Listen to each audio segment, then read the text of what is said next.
Mississippi Delta, king of catfish and cotton, and the Delta Blues.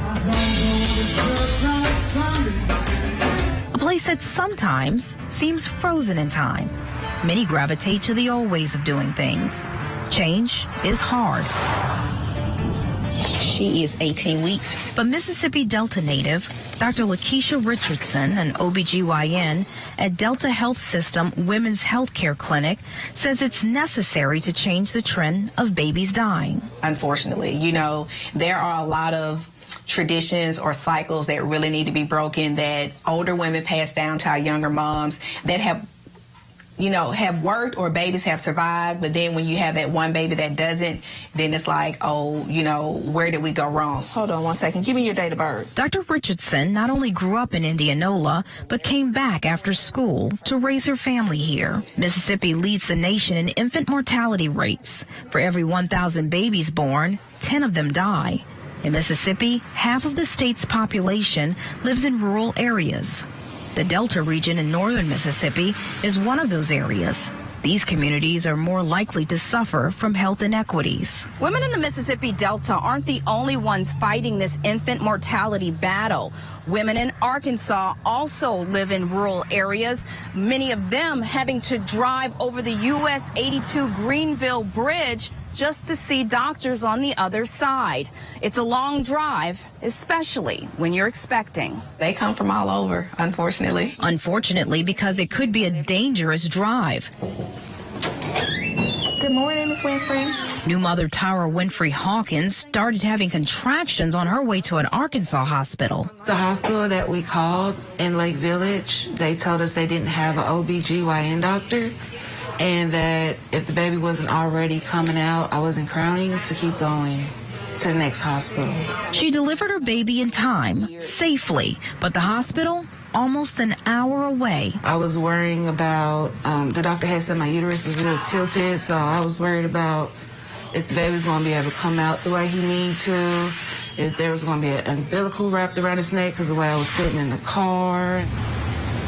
Unlike here, those who live in big cities have the luxury of driving 5, 10, even 15 minutes to the doctor's office. And the selection of doctors, vast. Rural areas do not have the same comfort. The drive for them, 30 minutes to an hour. And the selection of doctors and specialists, a small group to choose from. Those specialists in a place like the Mississippi Delta, add an hour or more, depending on where the doctor's office is located.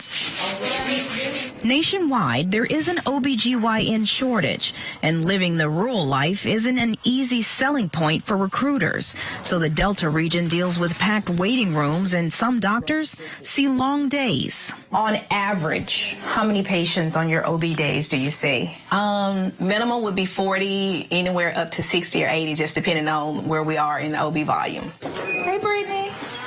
How are we doing? That volume isn't good for doctors who may feel rushed in the exam room.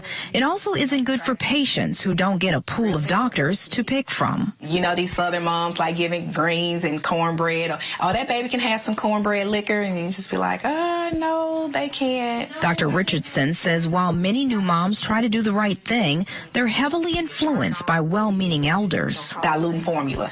When you have moms that are on WIC, and WIC only gives you a certain amount of formula per month, and they don't want to buy any additional formula, somebody tells them, just dilute that formula. You don't have to do what the instruction says, just give it a little bit more water. And, for babies, too much water is bad. And so then you have a baby come in that's malnutrition, that's dehydrated, or that's hyponatremic because they've been getting diluted formula. Then you have a death. So the pediatrician is saying, this is what you do, this is what the baby can have. But then they go home and mom and grandmama says, the doctor knows what they're talking about. This is the same thing I gave you. This baby can have this.